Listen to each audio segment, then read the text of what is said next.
अस्सलाम वालेकुम। आज एक नई स्टोरी के साथ आपकी खिदमत में हाज़िर हूँ। ये स्टोरी बहुत मज़े की है, आप सुनेंगे तो बहुत इन्जॉय करेंगे। आपसे रिक्वेस्ट है कि पिछली वीडियोस भी ज़रूर देखें और ये वाली वीडियो भी मिस ना करें, क्योंकि जो पिछली स्टोरीज़ हैं वो भी बहुत मज़े की हैं और जो अगली स्टोरी होती है वो किसी न किसी तरह पिछली स्टोरी से कनेक्टेड होती है। तो मतलब एक बिल्कुल सीक्वेंस के साथ आपको ये स्टोरी सुना रहा हूँ, तो आप लोग इन्जॉय करेंगे, पिछली वीडियोस भी और ये वाली भी।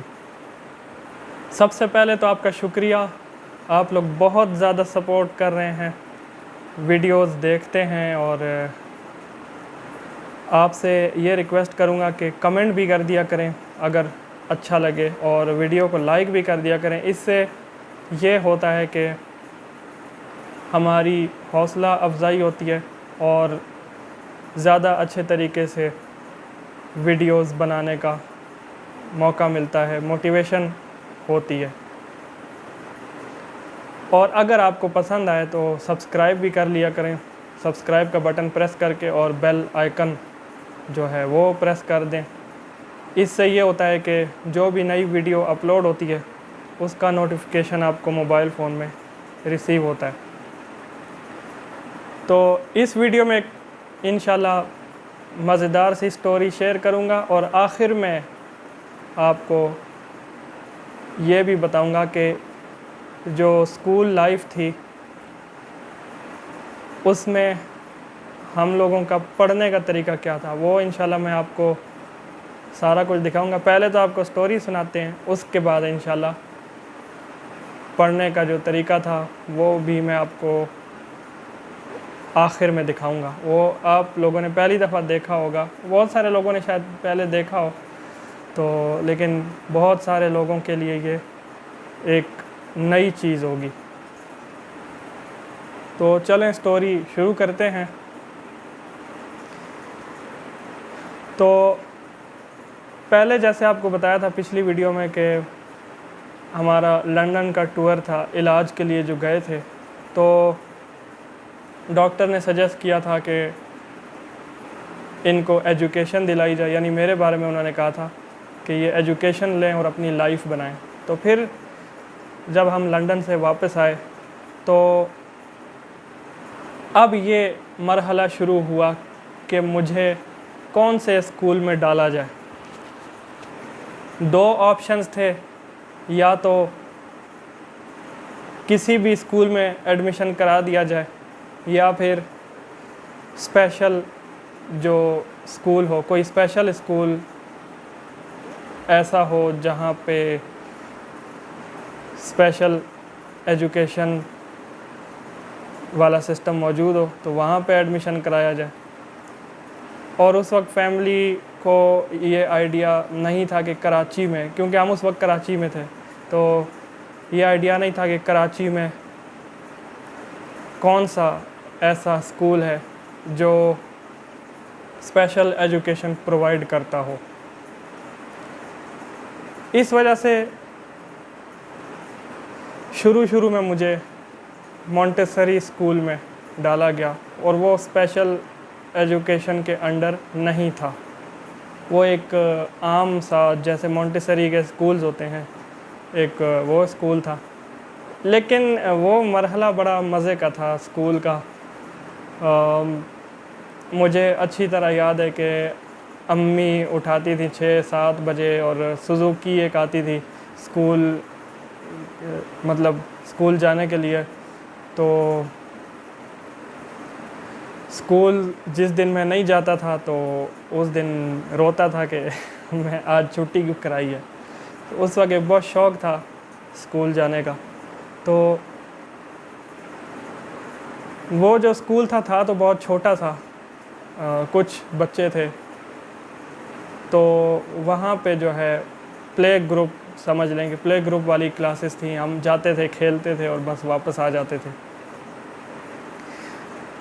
बच्चों का ये है कि आपको पता है कि बहुत ज़्यादा शरारती भी होते हैं, तो कुछ 1-2 बच्चे थे जो उस वक्त लड़ते थे, मारते भी थे, लेकिन ये था कि ओवरऑल टीचर्स की तरफ से काफ़ी केयर थी, और इस हद तक केयर थी कि मैं जब ज़रा सा थोड़ा सा भी इधर उधर जाता था तो वो पीछे पीछे पीछे। तो मैं उस वक्त भी थोड़ा होता था कि ये मेरे पीछे पीछे क्यों आते हैं, मुझे कहीं जाने नहीं देते। तो ये मुझे कुछ चीज़ें याद है। तो मॉन्टेसरी स्कूल में कुछ अरसा मैं रहा। उसके बाद फिर फैमिली को किसी ने बताया, घर वालों को, कि कराची में ही कायद आज़म के मज़ार के साथ एक स्कूल है जो कि स्पेशल एजुकेशन प्रोवाइड करता है। तो आइडा रियो स्कूल के नाम से था, आइडा रियो। तो ये फॉरेनर्स थे बेसिकली, एक फॉरेनर ख़ातून थी, उन्होंने ये स्कूल बनाया था। तो वहाँ पे मेरा एडमिशन हो गया। अब पहले दिन जब मैं वहाँ गया तो मैं रोना शुरू हो गया क्लास में जाते साथ ही। उस वक्त घर वाले साथ आए हुए थे। अब मैं ये हैरान परेशान कि ये मुझे किधर छोड़ के जा रहे हैं। तो उस वक्त फिर उन्होंने कहा ये स्कूल है तो यहाँ पे आप पढ़ेंगे, और मैं मतलब काफ़ी परेशान कि ये मैं आ किधर गया हूँ। हालांकि कोई ऐसा माहौल नहीं था कि जहाँ बंदे को हो, लेकिन आपको पता है छोटे बच्चे जो होते हैं ना, तो वो परेशान होते हैं कोई नई जगह आ जाए तो। फिर अल्हम्दुलिल्लाह टीचर्स जो थी उन्होंने उस वक्त बहुत ज़्यादा सपोर्ट की, और मतलब उन्होंने मुझे खेल कूद में लगा दिया, और घर वाले फिर मतलब चले गए। तो फिर मैं जो है वो घुल मिल गया, और टीचर्स की मतलब बहुत ज़्यादा सपोर्ट थी। और सही कहते हैं कि मतलब वालिदैन के बाद जो है वो टीचर्स का बहुत बड़ा मकाम होता है। तो मैंने वहाँ पे केजी क्लास पढ़ी उस स्कूल में, और 1 क्लास जो है वो भी मैंने पढ़ी। ये तकरीबन 95, 96 या 97 इस दौर की बात होगी। फिर बीच में मुझे स्कूल छोड़ना भी पड़ा, क्योंकि जिस इलाके में वो था, तो कराची के हालात आपको पता है कि वो काफ़ी ख़राब होते थे। कभी फायरिंग है तो कभी क्या है। कुछ अर्सा मैंने स्कूल छोड़ा, उसके बाद फिर से वहाँ पे दोबारा उसी क्लास से एडमिशन दोबारा मैंने ले लिया। केजी क्लास थी तो 1 क्लास मैंने वहाँ पढ़ी। फिर उसके बाद जब 2 क्लास में मैं जाने लगा तो फिर हम लोग इस्लामाबाद शिफ्ट हो गए। तो इस्लामाबाद में यहाँ एक और स्कूल है, अल मखतूम स्कूल के नाम से, यहाँ पे मेरा एडमिशन हुआ। 2 क्लास में मैं यहाँ पे था। उसके बाद 3 क्लास में जब जाने लगा फिर कराची शिफ्ट हो गए। तो ये आना जाना मतलब हमारा लगा रहता था। कराची शिफ्ट हुए और 3 क्लास में फिर मैंने वहाँ पे पढ़ा, 3 क्लास से लेकर 6 क्लास तक।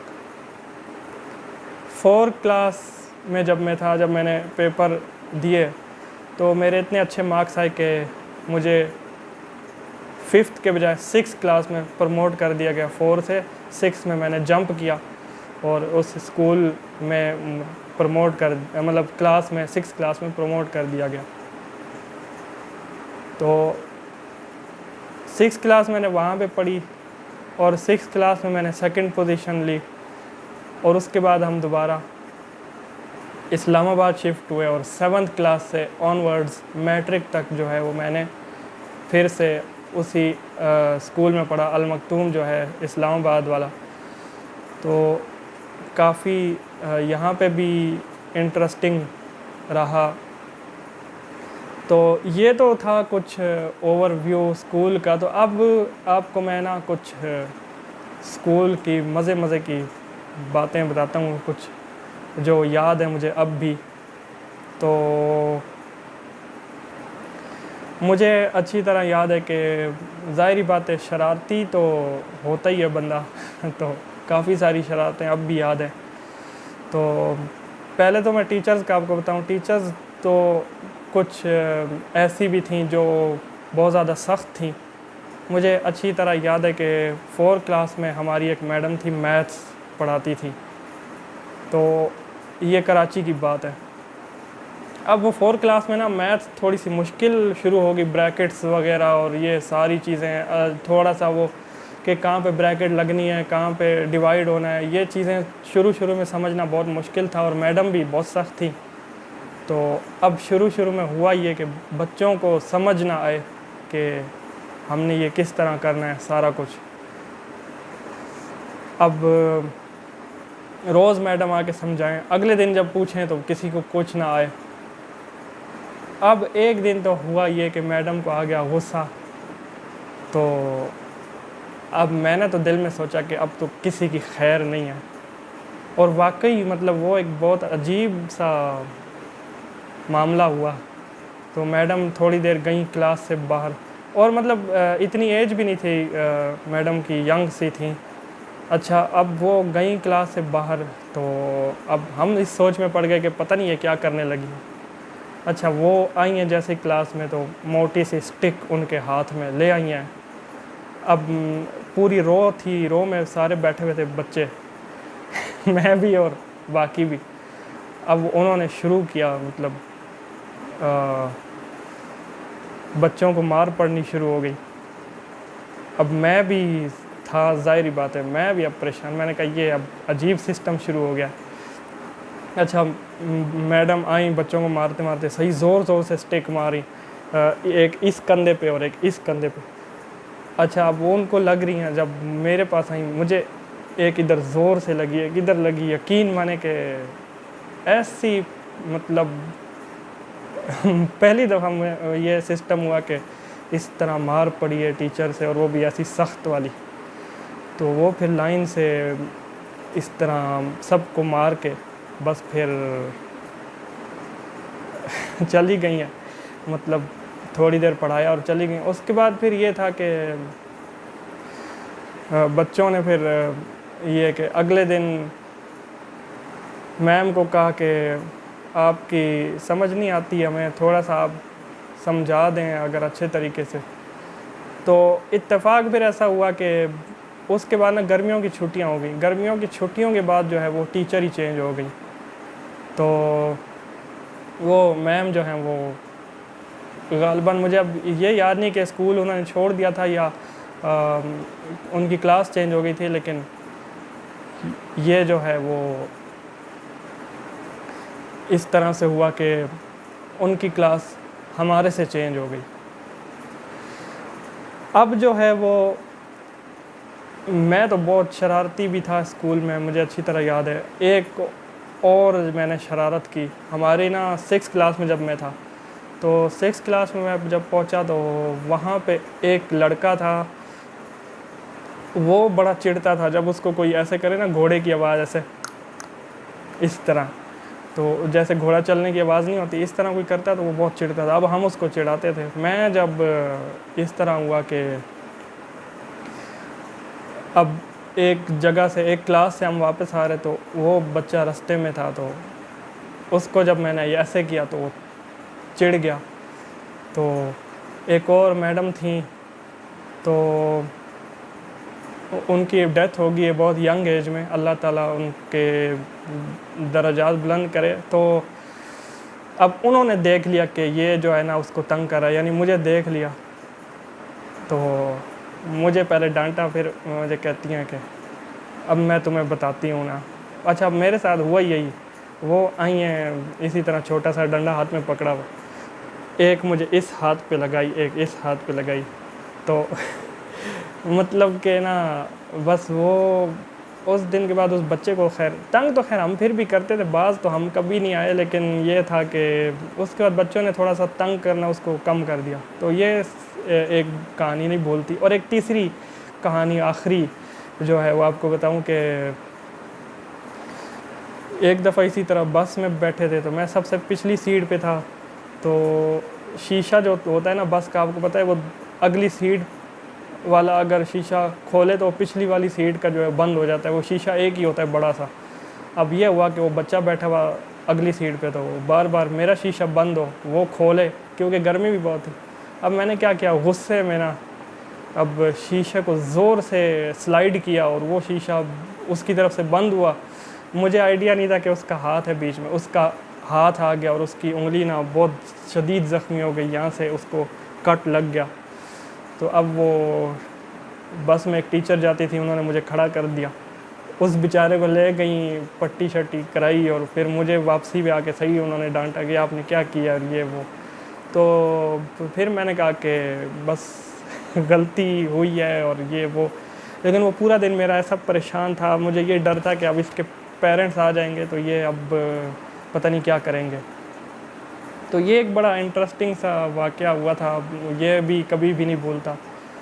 तो दूसरा ये था कि उस स्कूल में ना, ये कराची वाले स्कूल की बात है, वेडनेसडे का जो दिन था, जब हम छोटी क्लासेस में थे तो वेडनेसडे का दिन बड़ा हमें अच्छा लगता था, क्योंकि उसमें फॉरेनर्स आते थे और वहाँ पे ना टॉयज़ वगैरह होते थे, वो हमें वो खेलने के लिए देते थे। कुछ बच्चों का जिनका दिल करता था साइकिलिंग का, वो साइकिल्स वगैरह चलाते थे, क्योंकि स्कूल बहुत बड़ा था।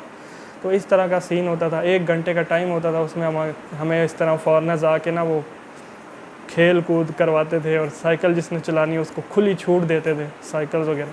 एंड पे फिर समोसे और इस तरह की चीज़ें खिलाते थे वो। तो बुध का दिन हमारे लिए ना बहुत मज़े का होता था। फिर उसके बाद ये स्कूल में जो है मुझे जब इस्लामाबाद वाले स्कूल में आया तो 7th क्लास में मुझे ट्रॉफ़ी मिली थी, अवार्ड मिला था बेस्ट इंस्ट्रूमेंट प्लेयर का, क्योंकि मैं छोटा मोटा मतलब थोड़ा बहुत कीबोर्ड बजा लेता हूँ। तो मुझे ये जो है वो ट्रॉफ़ी मिली थी, मेरे लिए बड़ी यादगार थी वो। तो इसी तरह फिर स्कूल में जो है मैट्रिक तक सफ़र जारी रहा, बहुत सी यादें, बहुत सी चीज़ें होती रहीं।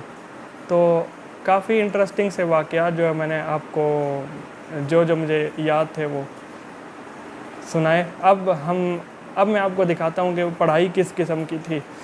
तो जो बुक्स होती हैं ना, वो कुछ इस तरह की होती हैं कि उनमें अल्फाज जो है ना वो उभरे हुए होते हैं। तो अब चूँकि स्कूल की बुक्स जो हैं वो तो वापस करा दी थी, उस वक्त वापस ले लेते थे। तो अब बिल्कुल उसी टाइप का ना मेरे पास कुरान पाक है, जिस तरह की वो बुक होती थी ना उसी तरह का कुरान पाक है। मैं थोड़ा सा आपको दिखा देता हूँ, ये मेरे सामने ही साथ ही पड़ा है। तो ये जैसे कुरान पाक है ना, तो ये अब मैं अगर आपको दिखाऊं ना खोल के, पहले मैं कैमरे के इस तरफ करता हूँ, 1 मिनट में इसको ना, ये अल्फाज किस तरह के होते हैं ये अब आपके बिल्कुल सामने है। ये जो है ना इस पेज पे अब ये अल्फाज लिखे हुए हैं, ठीक है, इस पेज पे अल्फाज लिखे हुए हैं।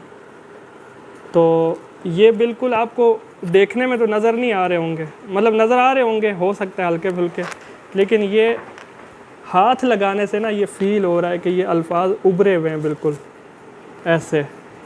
तो यहाँ पे ये जैसे अब पहली लाइन अगर मैं आपको पढ़ के दिखाऊं तो ये यहाँ पे ये लिखा हुआ है अल-मुद्दस्सिर, ये सूरह फातिहा, हाँ सूरह फातिहा लिखा हुआ है। और ये हाँ अल-मुद्दस्सिर ये लिखा है, सूरह मुद्दस्सिर के बाद जो है वो नाजिल हुई, इस तरह ये सारा लिखा हुआ है ऊपर, ये डिटेल है सूरह फातिहा। तो ये इस तरह की ना, ये इसको कहते हैं ब्रेल। तो ये इस तरह से बुक्स होती थी सारी जो हम मतलब पढ़ते थे। तो साथ ही अब तो खैर कंप्यूटर का दौर आ गया, अब तो ब्रेल होती है, लेकिन उस तरह स्कूल लेवल पे तो चलती है, लेकिन आगे कॉलेज यूनिवर्सिटी लेवल पे जो है वो फिर कंप्यूटराइज सिस्टम है, कुछ लोग रिकॉर्डिंग्स के थ्रू पढ़ते हैं। तो इस तरीके से हमारी पढ़ाई चलती है। तो ये स्कूल की कुछ मज़ेदार सी कहानियाँ थी जो आपको अच्छी लगी होंगी। इंशाल्लाह आगे भी बहुत कुछ है जो कि आपको बताऊंगा, बहुत अच्छी अच्छी स्टोरीज़ आपके लिए लाऊंगा, आप सुनेंगे तो आपको बहुत अच्छा लगेगा। तो आई होप कि आपको ये वीडियो पसंद आई होगी। इंशाल्लाह अगली वीडियो में फिर हाज़िर होऊंगा, और जो अगली वीडियो आ रही है वो इंशाल्लाह आपको ईद के मौके पे मिलेगी। ईद के हो सकता है फर्स्ट डे या सेकंड डे, तो ईद की एक फ़नी स्टोरी आपके लिए लेके आऊँगा जो बचपन में हुई थी। तो अपना बहुत ज़्यादा ख्याल रखें, अपनी दुआ में ज़रूर याद रखें, और चैनल अगर पसंद आए तो सब्सक्राइब कर दीजिएगा। बहुत शुक्रिया। अल्लाह हाफिज़।